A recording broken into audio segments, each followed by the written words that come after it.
Pourquoi pas moi? Pourquoi pas moi? Pourquoi pas moi? Bonjour à tous et bienvenue dans ce deuxième épisode du podcast Pourquoi pas moi? Le thème de ce deuxième épisode porte sur les métiers de l'art. Nous irons à la rencontre de Cédric Poulain, photographe et chercheur en sciences, Nicolas Faubert, danseur et directeur artistique de l'association Hors Street, et Antoine Panier, producteur de musique classique et directeur artistique du e-label Les Belles Écouteuses. Bonjour Cédric Poulain, vous êtes photographe et chercheur en sciences. Pourriez-vous nous parler de votre maladie avant votre parcours de vie, s'il vous plaît? Oui, bien sûr. En fait, j'ai eu quelques soucis de santé au sortir de l'adolescence, suite auquel j'ai perdu la vue quelques années plus tard par un virus qui s'est attaqué à ma vue, enfin à mon nerf optique sur les deux yeux. Donc je suis non-voyant, je suis totalement aveugle d'un œil et je n'ai pas de vision centrale. Donc je vois, pour ainsi dire, des ombres. Concernant la photographie, qu'est-ce qui a fait que vous vous orientiez sur cette voie? Alors, en réalité, j'ai connu la photographie bien avant d'être non-voyant, puisque j'ai été non-voyant vers les 28 ans, quelque chose comme ça. Et en fait, j'ai connu la photographie au collège par l'entremise d'une option au collège qui était une option audiovisuelle assez sérieuse, où on apprenait à faire du montage vidéo, de la photographie argentique, etc. Et ensuite, j'ai poursuivi de mon côté tout seul en autodidacte au collège et au lycée. Et j'ai même failli faire des études de photographie, et puis je me suis orienté vers des études scientifiques à ce moment-là. Et lorsque j'ai perdu la vue, j'ai pensé que c'était terminé la photographie pour moi. Comment est-ce que Alors en ça fait, consiste en fait de faire de oui, la bien sûr. photographie quand on est non-voyant? Parce que pour quelqu'un d'extérieur, quelqu'un de valide, ça peut paraître extrêmement surprenant puisque la photographie, c'est l'image et donc c'est la vision.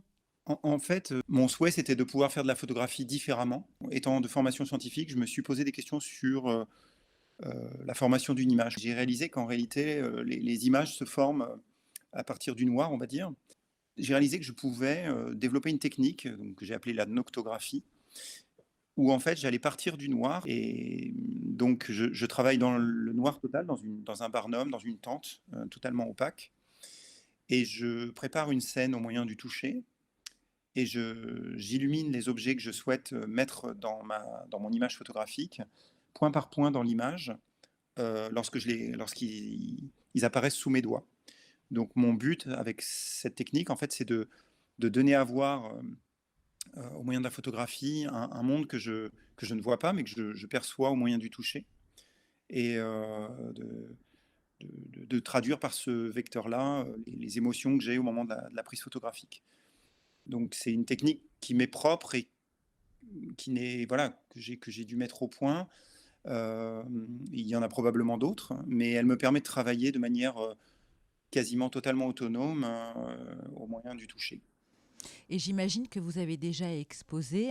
Quelle est la réaction des personnes voyantes à votre Non, travail? j'ai toujours plutôt eu la chance d'avoir un public très, très enthousiaste. Les gens sont frappés effectivement d'avoir une personne non-voyante qui fait des photographies avec effectivement une technique particulière. Il faut dire que mes noctographies sont aussi un petit peu particulières, puisqu'elles sont sur fond noir, puisque je travaille donc avec des noirs très très profonds. Je vais vous poser une question un peu intrusive. Vous arrivez à en vivre de votre art? C'est une bonne question. Il serait peut-être possible d'en vivre. Pour l'instant, ça n'a pas été mon souhait. J'ai fait ça, alors beaucoup plus que comme un hobby, hein. C'est une passion. Et néanmoins, c'est quelque chose. Je tends à me professionnaliser de plus en plus au niveau de la photographie.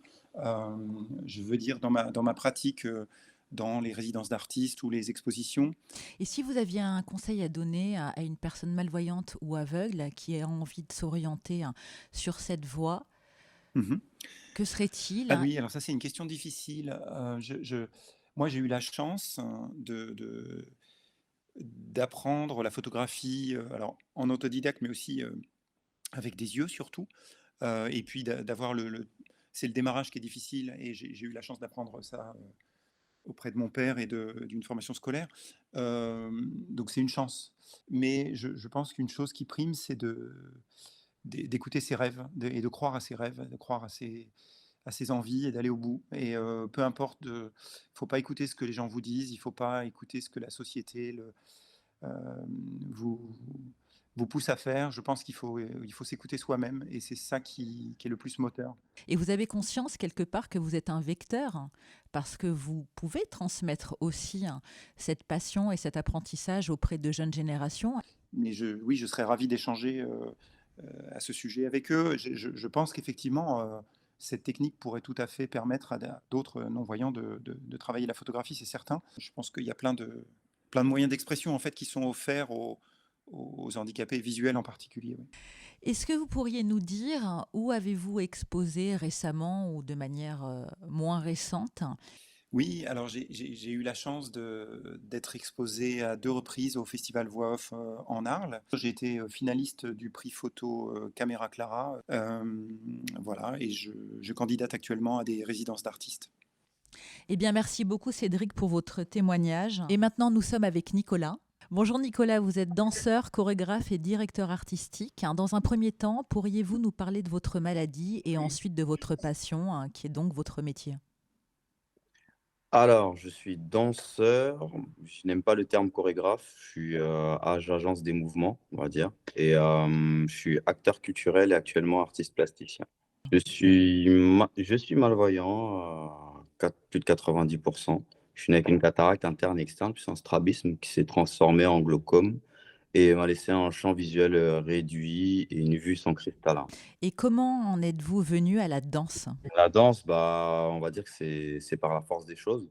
Je cherchais à me trouver, donc mon propre métier. Le lycée, ça allait pas, la vie, ça allait pas. Donc, au bout d'un moment donné, bah, il y avait la danse qui était toujours là. Quand j'étais tout seul, je m'ennuyais, ça me regardait de temps en temps dans mon parcours de vie. Et un jour, j'ai décidé de me professionnaliser. Donc, je suis allé à la salle Poussin à Elbeuf. Et voilà comment tout a commencé, 19 septembre 2009. Et au départ, vous ne vous êtes pas dit, en dehors de la passion pour la danse, ça va être compliqué d'en faire mon métier? Franchement, depuis que je suis petit, on me dit que rien n'est pour moi. Donc, en soi, au bout d'un Pas moment faux. donné, il faut déterminer. Quand l'EPID te refuse, l'armée te refuse, les cursus scolaires, c'est un peu bizarre. Bah, je me suis dit, je vais commencer comme un professionnel et ça va être ça jusqu'à la fin de ma vie. Point. Et après, bah, le monde des battles, puis ensuite les organisations, puis on continue, on commence d'Elbeuf, on part à Rouen, Rouen, Paris, Paris, le monde entier. Et après, bah, on devient qui on est aujourd'hui. Mais alors, en quoi ça consiste? Je me mets dans la peau d'une personne valide qui se dit, mais comment fait cet artiste pour danser, sachant que la danse, la chorégraphie, c'est la vision. Il faut suivre les pas, donc il faut se concentrer visuellement. Alors, la danse, c'est le corps et la vue est un sens parmi tant d'autres. Il y a plein d'autres sens, comme la proprioception, déjà. Et après, bah, c'est sûr, pour le côté chorégraphique, et pour l'agencement de mouvement, bah, il faut avoir une bonne mémoire corporelle et une bonne dextérité. Après, bah, la dextérité, ça se travaille à force de pratique. Donc, je suis quelqu'un qui travaille beaucoup. À cette époque-là, que je perdais quand même la vue, je trouvais des manières de faire. En sachant que moi, à la base, je suis issu des danses du hip-hop, donc qui sont des danses freestyle, qui s'apprennent certes avec la chorégraphie, etc. Mais moi, c'est plus dans l'agencement de mouvement, dans le freestyle, dans l'accompagnement, dans le caractère, donc en tant que soliste. Et vous nous avez dit que vous êtes danseur et en même temps enseignant. Vous enseignez à qui exactement? Je suis actuellement à l'Institut des jeunes aveugles en tant qu'enseignant, bah, ça fait 2 ans déjà. Et comment dire, et aussi au Valide, parce que bah, en tant que danseur et pédagogue, je fais mon nom. Quelle est la différence d'apprentissage quand vous êtes face à des jeunes danseurs malvoyants par rapport aux valides en fait? Sois toi-même déjà, pas peur, tu vois, ton corps déjà il t'appartient, en sachant que bah, le corps c'est ton véhicule, c'est le véhicule de ton âme, et surtout bah, toutes les informations en fait sont déjà là, donc tu danses déjà mais sans le savoir. La marche c'est une danse, c'est de la dissociation, de la coordination, il y a du rythme. Le battement du cœur, bah, c'est une rythmique, c'est la musique, donc c'est ta rythmique. Donc ça veut dire que tu peux déjà commencer à t'approprier et à conscientiser. Puis ensuite après, je te fais comprendre que bah, tous les mouvements du quotidien, bah, et des façons de faire, c'est juste des concepts de mouvement en fait pour que tu puisses justement être en confiance parce que c'est pas apprendre des mouvements le plus difficile, C'est que la personne elle puisse se sentir en confiance. Parce qu'une fois que la confiance elle est établie, tu peux obtenir tout le monde. J'invite à toujours à la liberté et à expérimenter. Et dernièrement, vous vous êtes produit où? Sur quelle scène on a pu vous retrouver ou on peut vous retrouver? La dernière scène sur laquelle je me suis produite, c'était un- à la fin d'un festival qui est Art Basel, donc un gros festival qui est Art Basel Paris Plus, qui est un gros festival d'art contemporain. Quel conseil vous pourriez donner à une personne malvoyante ou aveugle qui voudrait faire de la danse? L'information, c'est le plus important. Si tu as la bonne information, tu trouveras la bonne personne et surtout de la détermination. C'est-à-dire que si tu es informé et que tu es déterminé, tu vas réussir à te créer justement ton parcours en, en apprenant les compétences, peu importe la situation. Et Tu vas l'information, tout pardon, trouver. on la trouve où l'information? Il y a des écoles de danse, il y a plein de studios de danse, il y a des belles vidéos aussi sur YouTube. Après, tu as des applications qui sont sorties aujourd'hui, donc Meet Your Artist, par exemple, que on peut retrouver sur Android ou sur Apple Store. Il y a le CND. Est-ce que vous pourriez nous parler de vos différentes collaborations? Parce que Alors, celles qui sont les plus importantes pour moi, le pavillon français de la 58e Biennale de Venise, donc avec leur provo. Je me suis retrouvé acteur principal de son film et à performer 7 mois là-bas. Ensuite, après, mes collaborations à la Cité internationale des arts de Paris, une collaboration avec la Bourse de commerce et l'Institut des jeunes aveugles l'année dernière, donc avec mon collègue Gabriel Moraes-Aquino aussi et toute mon équipe, donc mon association. Il y a eu aussi avec la mairie de Paris 18e, la Fondation Fimenco avec qui on organise pas mal d'événements justement qui visent à mettre le quartier musée, le musée au quartier en croisement. Le musée Paul Éluard, donc avec qui on va justement organiser justement le prochain Battle Peace, donc qui est un battle qui sera entre danse, donc danse marginale, danse commerciale, mais aussi art contemporain dans sa plasticité pure. Le musée A4 en Chine aussi, avec le docteur André Mermot aussi, Suisse Visio, donc voilà, avec lequel on est en train de préparer beaucoup de projets sur la déficience visuelle et si tout va bien, un programme de résidence d'artistes qui visent justement à faire croiser les médecines, donc entre tous ces docteurs internationaux sur la médecine douce, la médecine dure, et à travailler justement des dispositifs d'accessibilité et la rencontre avec les artistes. Et bien sûr, avec Audemars Piguet. Il y a la ville de Rouen, il y a la ville du Havre aussi, ah, parce que si je important. l'oublie aussi, je vais me faire tuer, la métropole. Là, l'association Earth Street. Vous êtes un Merci. passionné en tout cas. Merci beaucoup Nicolas. Bonjour Antoine, vous êtes producteur de musique classique. Dans un premier temps, pourriez-vous nous parler de votre handicap et ensuite nous dire ce qui a fait que vous vous orientiez sur cette voie de la musique classique?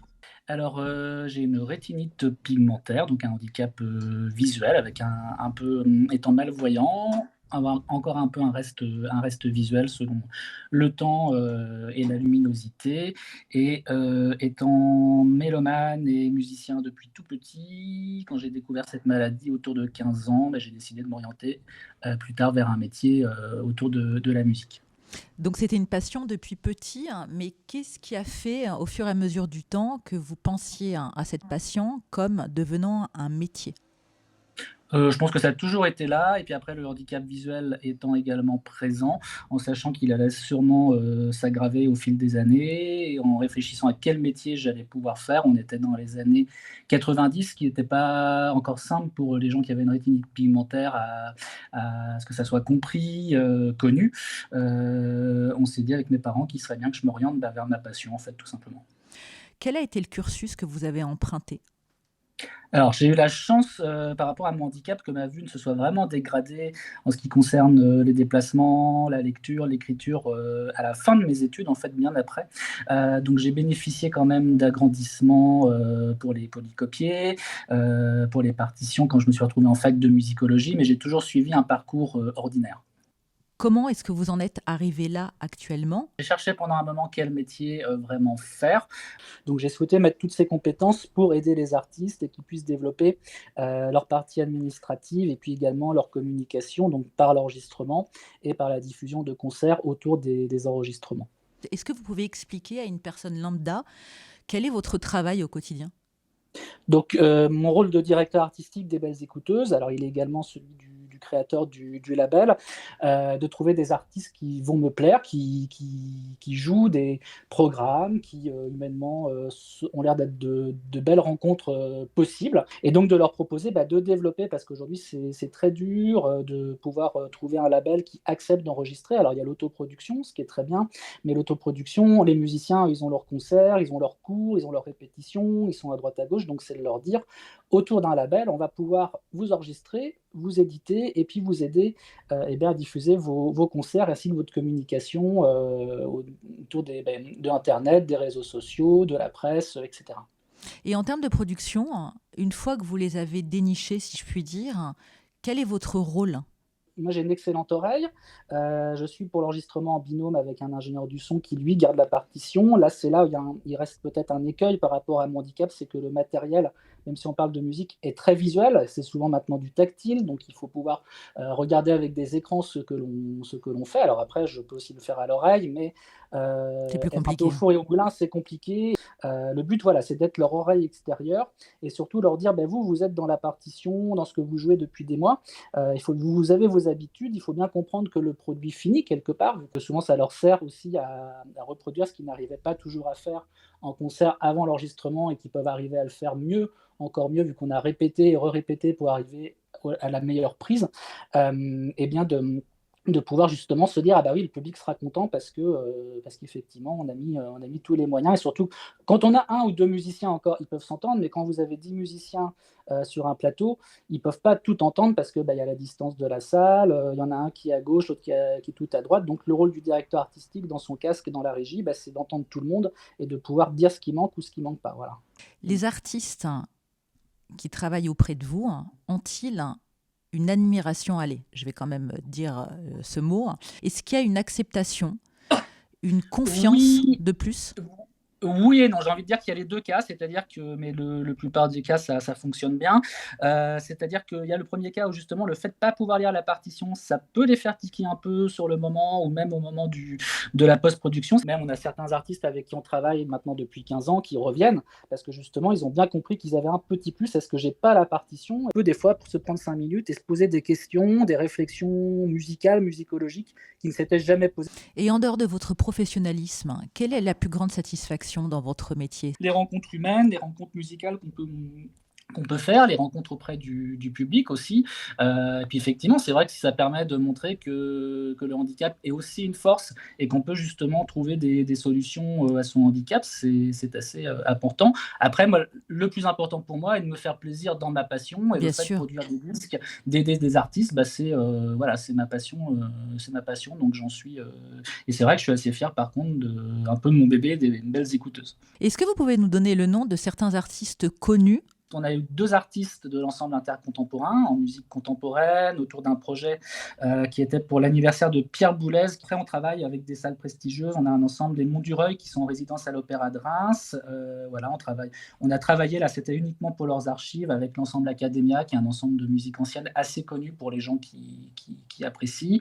On travaille aussi beaucoup avec une association qui s'appelle Jeunes Talents à Paris, qui a, elle, 25 ans et qui a quand même mis, donc le concept, c'est de donner sa chance à des jeunes musiciens, et certains sont devenus de très grands talents comme les frères Capuçon. On a l'ensemble Marilou qui est un tout jeune ensemble de musique ancienne, et quand les passionnés regardent leur nom, ah oui, je les connais, je les ai entendus dans tel ou tel ensemble. Si vous deviez donner un conseil à une personne malvoyante ou aveugle qui aimerait faire le même travail que vous, que serait-il ?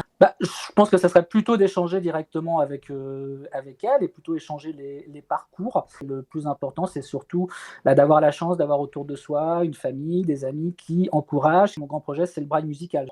Mais il faut avoir cette force un peu, c'est vrai que le handicap peut donner parfois une certaine colère, une certaine fatigue, et ce qui est le plus dur, c'est de la transformer en force et de la transformer en énergie pour justement se développer et surtout réussir ses passions et ses rêves.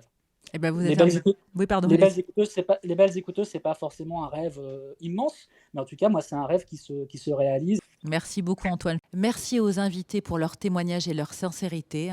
Pour conclure, le regard sur les malvoyants et les aveugles doit changer.